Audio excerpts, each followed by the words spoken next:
Walking down the hall of distinguished civilians of the Kansas City District, you will likely notice there's only one African American on the wall, Woods Hight. In a quest to find more information about Woods Hight and his time with USACE, we soon realized there is limited recorded history of Black employees at the Kansas City District.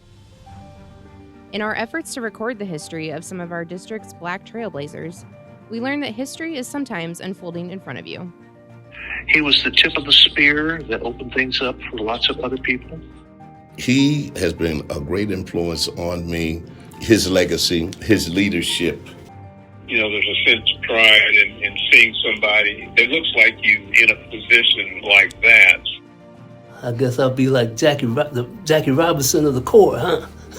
He started laughing. He said, yeah, you would be.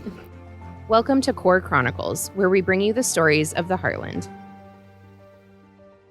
All right, if you could state your name and title for the record, please. My name is Arthur Salisbury.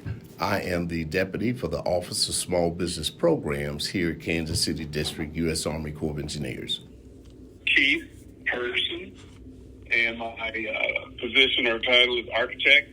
Larry Leonard Myers, Executive Officer, Kansas City District, Corps of Engineers. So I went by Jerry Adams, but my real name was Gerald Adams. And it was 1968, February of 68, I hired on with the Corps of Engineers as a draftsman. Meet Arthur, Keith, Larry, and Jerry, your historians. They are doing something that's never been done before. They're documenting the Black history of the Kansas City District, U.S. Army Corps of Engineers. Between these four men, there is a combination of over 150 years of federal service, all of which were spent with the Kansas City District. I started working with the Corps in 1972. I was a GS3 engineering aide. Okay. I started 4 October 1982. When I came in under the intern program, but I was hired as a civil engineer. Once I came on board, then I switched from civil engineer to architect. I started in August of 1993, right after the flood here in Kansas City. Upon coming here in 93, I worked in the military contracting branch. Larry, Arthur, and Keith are all Black. Jerry is white. Each of them recalls several Black trailblazers within the district. Bill Kirby, and I think he was one of the trailblazers. Luther Smith. Mr. Woods Hight. Colonel Gurney C. Gunter. Lila Wallace. Reginald Beatty. Earl Smith. Keith Persons. James Dawson. Colonel Rick Gorin. Larry Myers. Arthur Salisbury. Charlene Scroggins. Cynthia Kelly.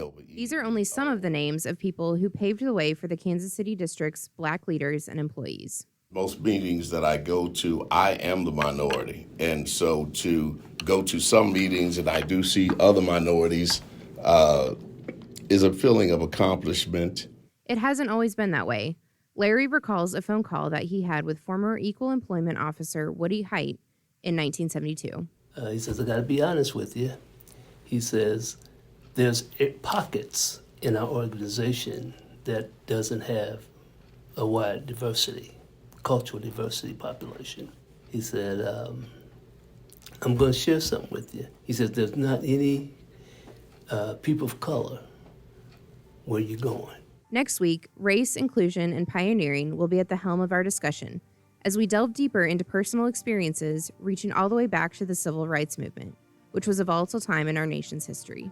The Kansas City District thanks these trailblazers for their service and the contributions they have made to make this organization better. This has been Corps Chronicles, Stories from the Heartland.